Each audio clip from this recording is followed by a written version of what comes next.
C'è un futuro dell'energia nucleare? Certo che c'è, ma è un nucleare diverso. Nessun pregiudizio nei confronti del nucleare, ma quello che viene pensato per l'oggi o per l'immediato futuro non può andare da alcuna parte. Quello del premio Nobel per la fisica Rubbia è un discorso chiaro. L'emergenza energia esiste e va affrontata attraverso l'innovazione e più soluzioni diverse. E il nucleare che dovrebbe essere realizzato in Italia rischia di essere già obsoleto. Questo nucleare non sarà l'asso pigliatutto.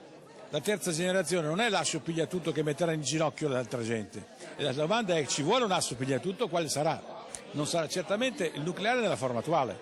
Ma io sono d'accordo, mi rendo conto, l'ho fatto io anch'io ho fatto tanti sviluppi, che un nucleare innovativo, un nucleare diverso, come d'altra parte un solare diverso, sono delle cose che sono tecnicamente e scientificamente possibili.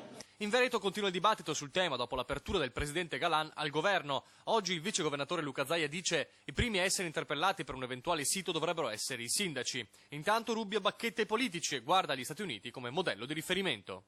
Chi le inventa le cose nuove? Certamente non i politici, le inventeranno gli scienziati, ma quelli veri. Io non vedo questa orgia di nucleare in America, non vedo come Obama si metterà a costruire centrali nucleari come un matto. Obama metterà un gran numero di persone a trovare nuove alternative e nuovi metodi per risolvere il problema.